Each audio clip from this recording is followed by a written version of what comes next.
Hey, good morning, everybody. How you doing? Happy Sunday. Another beautiful day. Gorgeous day out. It's at 76 degrees. Was up nice and early this morning. Getting lots of stuff done. Got a busy day today. Going over to my mom's house. Give her a little bit of a hand this afternoon. Had a wonderful time yesterday at my brother's for my goddaughter, my niece, Charlize, her graduation. She had a wonderful time. It was beautiful. She had all her friends there. Not all, I'm guessing maybe all of her friends, but people. My brother had a couple of his friends and family friends, and then family was there. So it was nice to see everybody. A couple of people, they did some, the things that you would normally do, wearing, not normally do, abnormally do, but that they think is normal, wearing masks. But for the most part, it was nice. It was a great time, great food as always. And then the cake, the Wegmans cake was awesome.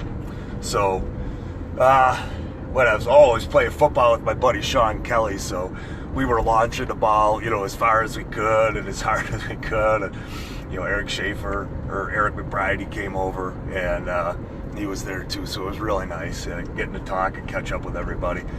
And, some of the family members and friends that were there that normally haven't been doing anything, they were there. So that was cool that they're finally starting to see what's actually happening. And I think that's one of the things I wanted to start with today was to just say that there are a lot of people, I'm sure, in your lives, in my life, that we've had reach out to us. They knew that we called this out from the very beginning on the fraud that it is. We called attention to everything that was out there, proving that, how long it had been. The symptoms, how many people weren't even going to realize they had it, how many people, if they did have it, it was going to be a very mild case of it, and that they just started using it as a fear-mongering device to try to control people. So what happened is we're starting to see those people that were believing and buying into what the politicians were telling them, what the media was telling them, and it is still telling us. They're pissed now. And they're like, we've been lied to this whole time. They keep lying about numbers. They keep coming up with new reasons to try and instill fear in us. And now we've got a great good morning. What's up, Bam? How you doing, brother? Good to see you. It was awesome seeing you. Oh, that was the other big thing. Got out for practice yesterday in football. We get to start that next week. So it was great seeing that family down there yesterday. I think we had like 20 people show up. So, it was just a great turnout. We got to scrimmage one another, sweat our asses off. It rained a little bit, but not much. We beat the Lightning, so it was great. Thank you, Kuda. Appreciate you, brother. I do. Love being a part of the King family. But, so we have these people. We have a great opportunity, guys. We have a wonderful opportunity right now to capitalize on all of these people that are fed up. These people that were what's going on? They believe the media, they wanted to be safe, and now they're flipping. This is a wonderful opportunity for us to have those conversations, just to educate them on the basics that we know. Educate them on Sweden and Slovenia and Japan and South Korea and Thailand and most of Africa and so many South American countries that never shut down. It's our opportunity to inform them about that. It's our opportunity to inform these people about how, the CDC and the WHO are continuously lying, how local politicians and our governor and governors all across this country are lying, how different countries are not using masks, there's not even talk of vaccinations, how there are literally over a dozen different types of treatment available for this COVID that were and are continuing to work completely successfully, how countries all across the world right now have zero incidences of COVID, how our state alone, county after county, has no instances of COVID, no deaths that are happening. And now I think just yesterday I saw that there's an asthma medication that's out there that it is treating COVID remarkably well. So just another one to add to the list of treatments that are not just preventing this, but when you have symptoms, it's ending it. It's decreasing the severity of the symptoms, and it's decreasing the length that you're going to have them. This is our opportunity to share that information with those people that are fed up, and then get those people and empower those people to start reaching out to other people to start informing and educating them. It's only going to be by informing and educating one another that we are actually going to be able to fight this, guys. We've already seen the shutdowns, the second round of shutdowns that occurred in several states at this point, all across the country. Not because of deaths, wasn't because of deaths, it's because of cases now. There's about 24 to 60 million cases of the flu every single year in our country. That's a fact. You know, if you're going to monitor the flu the same way that you monitor this, with all the cases and all the fear mongering that's going on, everybody would be scared to death every year. It's all a setup, guys. They are looking to shut as many states down as they can. Why do they want to shut the states down? I'm going to get into that a little bit later. But in September, you want to bet your ass that when these kids go back to school, these kids that Fauci admitted in front of a congressional hearing and said that they don't contract it, they contract it at a very, very, very low rate. This is Fauci, the enemy, admitting this. And Fauci coming out and saying that, you know, other countries, we need to use them as test models, you know, how the schools, you know, the kids aren't getting sick, how the teachers aren't getting sick, and that's it. But what they're going to do is, and that's what Fauci's saying, this is what all the evidence is pointing to. But we have in September, the WHO, in one of their manuals, we posted it, a bunch of us posted it, you know, a few months ago. September is another round of shutdowns. You can already see them prepping for this. They know how easy it was to lock us down. They know that. This is what they want to do. This is what the Event 201 or whatever that event was with Bill Gates and all the cameras in front of and covering this, you know, the New World Order. Guys, that's not conspiracy. That's fact. These people belong to, and you've heard President Bush and President Bush II there, George W. Bush. You've heard these guys talk about this. This is what the objective is. This is what the end game is, to strip us of all of our rights. The American model, the 250 years and more of the American model, they want to destroy it. The beacon that we have millions of people that immigrate to this country. We're so racist in this country. We're so oppressive, right? We're so hateful and angered, you know, that, you know, the media tells us all that, you know, white people are this and that. But, you know, it's odd how that for every year, there's 1 million people we let into this country, and there are millions more, millions in this country. But yeah, we're super racist, super hate-filled country. All of us, right? It's just, it's sad that they do that. But anyways, so looking at another round of shutdowns. They're looking at another round of lockdowns. And you're already seeing it with them floating, you know, the new virus, the virus is adapted, this, that. We don't even have any factual evidence, any proof of that at all. But they know all they have to do is say it. And you will have people that will be fearful, and they will go in lockdown mode. Now, all of us know that people that they don't want to go back to work. They're gaming the system, right? They're like, oh, well, I'm getting paid all this money. You know, I don't want to go back to work. I'm scared. You know, I can't do this. Nonsense. Get your ass back to work. And if you don't want to get your ass back to work, then you deal with it. You're not getting public assistance. And, you know, that'll put people back to work. But guess what? The establishment doesn't want to do that. They want as many people to be reliant upon government as they can. Government employees, you know, people receiving public assistance, you know, small businesses or businesses having government contracts, or affiliated with the government in some way. They want as many people reliant upon the government as they possibly can. What does that do? That makes people weaker because they count on the government, but also it gives the government all the power and all the control. They know that they have so many people that will be on their side that they won't fight them because they are gaining something from them. They're getting money from them. So, I wanted to mention those couple of things, but what I wanted to mention also is that I met a friend, somebody that, I'm helping, through Nurture, that I mention all the time. And I'm not going to, mention their name specifically because they are in nursing. But this person immigrated to this country. And I will say this, they immigrated from Venezuela. Now, they came from Venezuela and they are about 28 years old. So guess what they went through in their life? They saw a beautiful, robust country that their family grew up in, that they built, thriving cities.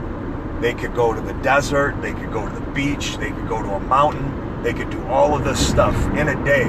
They could do all of this stuff. And they just, a beautiful country, just an absolutely wonderful country. And she saw it incrementally happening, one step at a time in her country. She saw that it was being torn apart. And in a matter of 20 years, everything changed, where she started to see the different things that would happen, the different things that they were doing through government. And she is pissed, like extremely fortunate enough to be able to come to this country. Her family was able to come to this country. Her brothers were able to come to this country. Now they're spread out around the country, but they're still very close. Now her father is still down there. He didn't want to leave. And she said that everything that is happening here right now in our country, and I'm not going to say that we haven't had other periods of unrest or other periods in our country's history where we didn't have extreme overreach of government and extreme power by government and corporations. I'm not going to say that. We have. But what is happening right now, we are at the biggest risk of this turning very quickly. And why do I say that? Because they already accomplished it, guys. They put us into communism. They put us into tyranny and fascism. We weren't able to visit our parents. We weren't able to visit our grandparents. We're not able to go to funerals still. We weren't able to go to church. We got to wear masks. We're talking about mandatory vaccinations. Government stepped in, said that you can't go here, you can't do this, you can't do that. Some of the biggest schools shut down. Schools shut down. Small businesses shut down. Still shut down. They perpetrated it, guys. This was a test sample. This was a test run. Now, what she told me was that in their country, the way they ended up turning the tide is everything that they're doing now to turn the tide to become completely communist. Now, this just happened, guys. This is fresh. So any of your friends that go around praising, the virtues of communism and how communism just hasn't ever been done right. Yeah. And the hundreds of times or thousands of times that communism has been tried where they flip the country, this is going to be the time that you're going to get it right. No, it's not the truth. You have the people who want communism, they are mentally ill. That's a fact. Harvard did a study on it and showed that people that are statists, that are leftists, they typically they suffer from some level of mental illness. That is a fact, stone cold fact. These people are hate-filled, angered. We know who they are. They're bullies. They love to say different things, intimidate people. They love to do that stuff. Shame, not wearing a mask. They love to shame for not getting vaccinations. They love all that stuff. Love it. And they don't even know what communism is. You can't even cite, they love to cite Sweden. Oh, well, Sweden's a success model for communism. No, it's not. And Sweden comes right out and says, stop using us as a model of communism because we are not communist. We aren't even socialist. Before all this happened, before it all happened, I used to say that our country was very socialist. So many socialist programs that they have implemented incrementally on us. And people go, no, we're not socialists. We're not so. Yeah, we are. Let's take a look here. We have mass education. which prior to this, everybody who wanted to at-home school, right? That was a fact. Oh, you're going to at-home school. Why would you want to do that? All the teachers unions, all the administrators, all these different parents and these parents' organizations, they would shame people who want to educate their kids at home. Now, guess what? Now it's going to be a mandatory thing, so it's okay. So you have education that way. You have property. Allodal titles, if you look allodal titles up, that's what property used to be. What that meant is we all owned our property. None of us in our lifetime have owned our property. Nobody. What happened was every single town incorporated, and we see that around the turn of the century. We see that all of these different towns are incorporated. What that meant is they became a business. What that meant, in addition to that, was that they assumed ownership of all the land, or that they could assume ownership of all the land.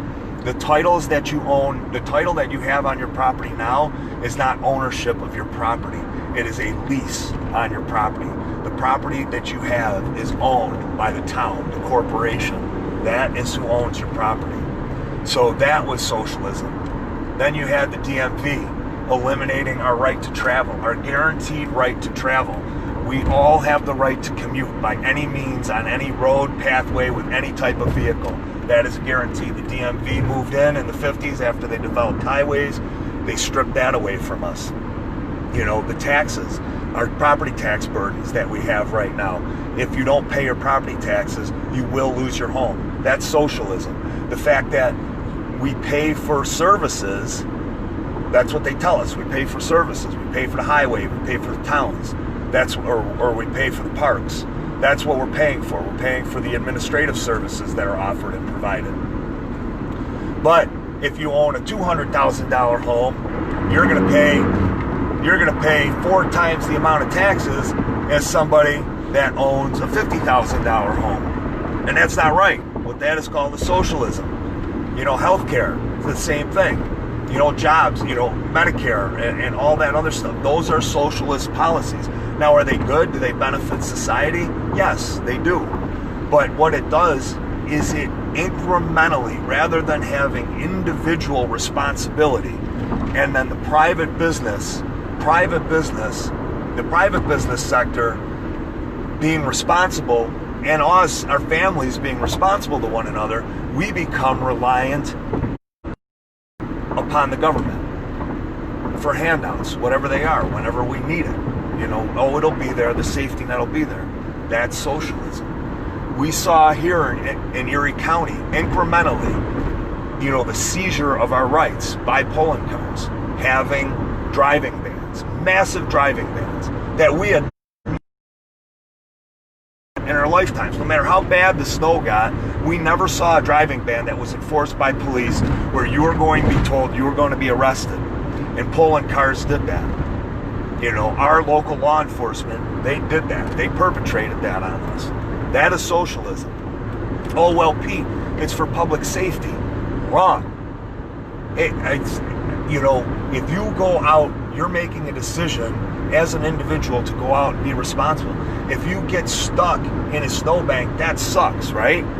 As a firefighter or whatever, if it's in the way and it's creating a disturbance in a road, then get rid of the vehicle or save the person. Everybody's like, well, you should stay home, you shouldn't be out. Yeah, there's some merit to that argument, because you're going to put other people at risk if they have to go out and rescue your ass, right? There's some merit to that. You have to exercise caution and responsibility with it.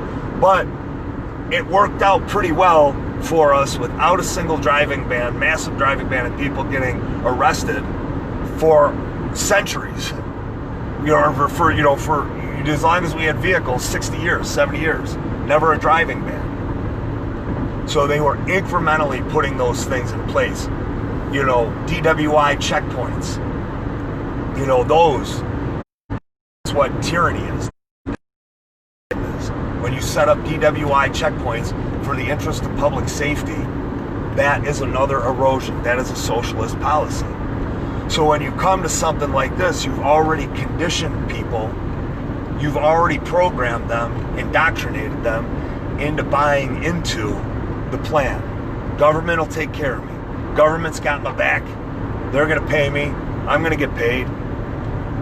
That's how they do it, guys. That's what happens. In Venezuela, that's what happened. And in Venezuela, what ended up happening was they used a couple of different crises down there, manufactured crises, totally manufactured. I can't remember what they were exactly, but very similar to COVID. Government stepped in,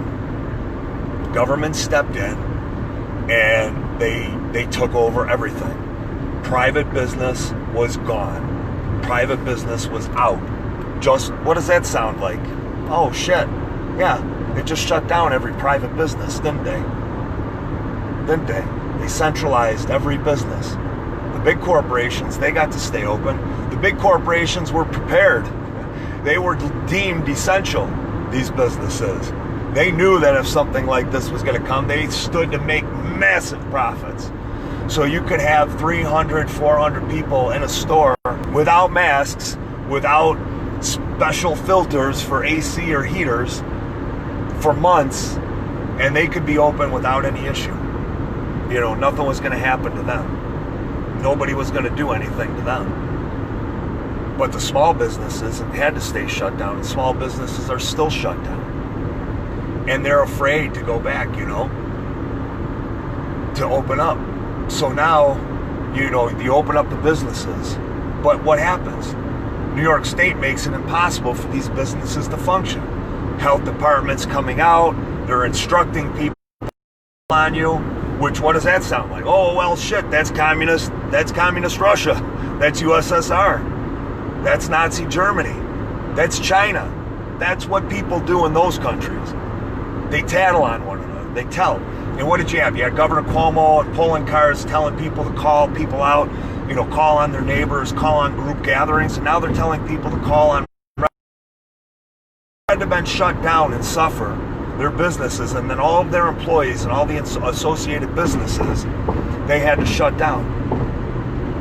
Now they finally get to go back, but they're going to make it so tough, you know, they're going to, you know, the health department, which is weaponized, it's been a weaponized agency forever, that department needs to go away. And that department needs to have checks and balances. And business owners need to have recourse, which they don't. Business owners and individuals in so many cases don't have any avenue or vehicle to go against these people that are victimizing them. And that'll do that a conversation another day about all that's happening there. But, you know, now the business owners have to, you got to wear masks. They're forcing everybody who's working and, you know, in super hot temperatures, they got to wear a mask, everybody that comes in. And it's the most insane, ridiculous thing. They're literally making people sterilize their hands as they come in, wear the mask as they walk in. But then once they get to the bar, they can stand there. Once they get to the table, they can sit down. As if all of a sudden the COVID is magically disappeared. It's not going to carry.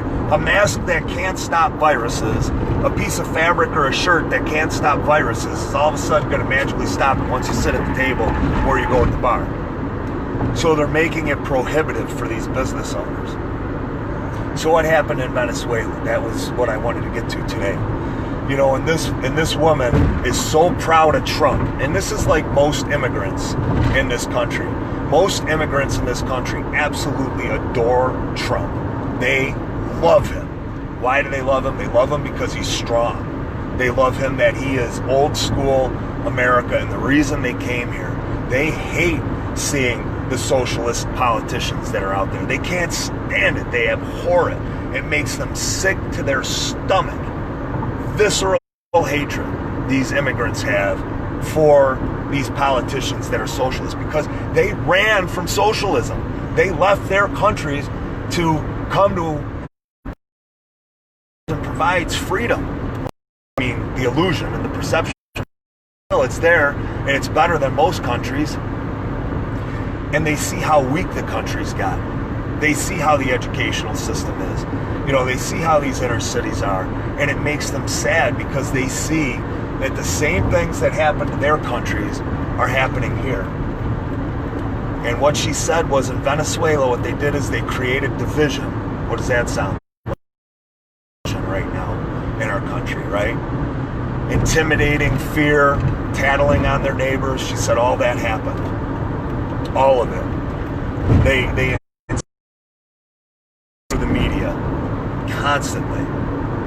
And then all of a sudden, one day, just like here, you're seeing it, all of a sudden all the businesses are shut down and they're not allowed to open up. Venezuela, the government right now, is labeled the biggest drug cartel in the world. That's the Venezuelan government. That's all they care about, are those drugs and getting them out. If you take a look about Venezuela and you take a look at child harvesting and what's happening there, and you take a look at how people are starving, you take a look at how no businesses are open, you take a look at these people who were upper class or upper middle class having their own businesses, they're now fighting for survival, doing whatever they can to survive. And why do I bring this up? And you know what, I'll talk about Venezuela in more detail another time. But why do I talk about this? Because all of the immigrants that I know that have come to this country that I talk to, they are so fearful of what is happening in our country right now. They see how the establishment has control of so many government agencies of education. And it scares them and it terrifies them because they know how quickly and easily their countries went from a beautiful country to a communist country with nothing. You can see how quickly here in this country and in this state, they shut everything down. And everybody was completely willing to do it. It didn't matter how much money they lost. It didn't matter, how much of their business, how many of their employees couldn't work. It didn't matter that they couldn't go to funerals, couldn't go to church, couldn't visit friends. They were like, yep, I'm doing it. I'm going to shut it down because we're in it together. Bigger, more perfect piece of propaganda never ever put out. We're in this together. We're in it together to fail, is what it comes down to. So why do I talk about this? And why am I going to talk about it again? Because it is so important. Because everybody asks me, Pete, what can I do? Be strong. Be strong. Don't be afraid to like a post. Don't be afraid to comment on a post. How many people I have that have come up to me and told me, Pete, love what you say, I love what you talk about. Hundreds and hundreds of people. I love what you say in the videos. I support it, but I can't like it. I can't say anything. I'm going to lose business. We got to stop that, guys. We have to empower ourselves. We have to start making these people, these psychopaths, understand and realize that we are no longer silent, nor no longer will we be silent or remain silent. Is it scary? Is that tough to do? Absolutely. Do we threat boss and can we lose things? Absolutely we can. Is it worth the risk? Yeah, hell yeah it is. Because what's the alternative? I mean, everybody goes, well, that's Venezuela, people. Or Pete. It was New York, guys. It was New York and dozens, of other countries. Just a couple months ago, we were all shut down. That was us. It was all of us, guys. We were in communism. We still are existing in communism. We have a tyrant who has executive powers at the head of at the head of this whole thing, driving the bus. And it's bad. So, everybody's like, well, Pete, it's not going to happen. It's just not going to happen. It's not going to happen. Well, it did happen. And it is happening. And we're living it every day. And just as easily as they did it to us this time, they're going to do it to us again. That's a guarantee. We already seen the second wave of lockdowns. We've already seen them. It's coming again, guys. Know this. You are not protecting anybody by wearing a mask. You're not protecting anybody by supporting this lockdown. I know a 77-year-old epidemiologist. She has seen how many? I think she said she's seen 15 different so-called pandemics. She goes, Pete, this is a joke. She said, we knew the symptoms, we knew the results from the very beginning. We have the case studies where different countries never shut down. We know all that. We know how to handle it.